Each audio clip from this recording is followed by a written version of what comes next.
We are continuing our coverage right now of the ongoing Border Patrol operations here in Charlotte.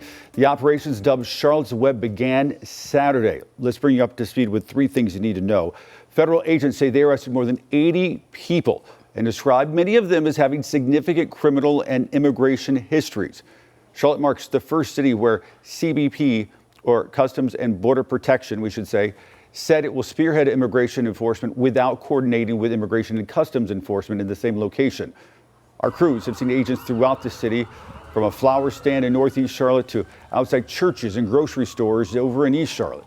Plus, several videos of those arrests have been circulating online. In this particular video, witnesses say agents were trying to detain a teenager at a Pineville grocery store. You can also see those agents chasing another person in a parking lot. And we told you Saturday about Willie Asiento, who says that he is a U.S. citizen. However, agents still stopped him and questioned him about his legal status, as you see here, eventually smashing his window and pulling him out of his truck. Now, the Department of Homeland Security actually responded to that last incident on social media on Sunday. DHS stated that Asiento became erratic and refused lawful commands, leading to his removal from the truck. The statement also accuses him of trying to distract agents to help others get away.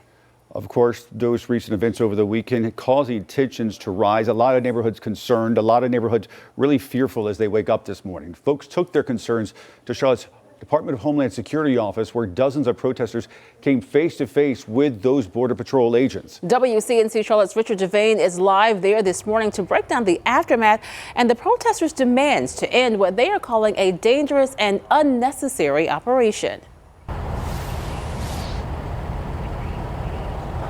Yeah, good morning to you, Lisa. Good morning, Ben. Good Monday morning, everybody. Basically, this was a situation where they say ICE agents were all over Charlotte, here in East Charlotte, just outside this Walmart yesterday morning. Now, organizers of this actual rally say they wanted to go to where those ICE agents are to let them know how they feel. Tensions running high Sunday night outside Charlotte's Department of Homeland Security office, where dozens of demonstrators gathered, standing just feet in front of those Border Patrol agents. They demanded an end to what they believe were dangerous and unnecessary immigration enforcement tactics. Several protesters described growing fear within immigrant communities, fear that keeps people from running basic errands or getting food for their families. Others say they came out because they just watched similar situations play out in cities across the country and worry that Charlotte could be next. One protester dressed in an inflatable costume meant to emphasize that the rally was peaceful, and protesters positioned themselves directly across from Homeland Security and Border Patrol agents, saying they were there to protect their community. This is the number one thing that people can see and understand, that we are not here for violence. We are here to make sure that we stand up for our community and that we are friends.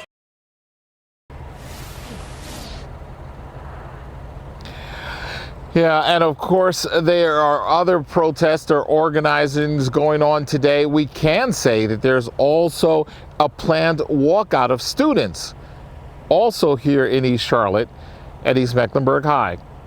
We'll have much more on all of these stories throughout the day, but for now, we're right here in East Charlotte. Richard Devane, we'll send it back to you. All right, Richard, thanks. Before Sunday's demonstration, hundreds of Charlotte neighbors took to the streets in Uptown. First Ward Park had become a gathering point for protesters in Charlotte. Families, organizers, longtime activists, all saying the same thing. They're worried about what these new Border Patrol operations could mean for their friends and neighbors. However, they believe the public can make a difference. It's not a coincidence that Border Patrol was forced out of Chicago. It was through a mass movement of people demanding that they leave, and so that is what we're doing here today. Community groups say today was only the beginning, with more protests, legal resources, and Know Your Rights events planned throughout the week.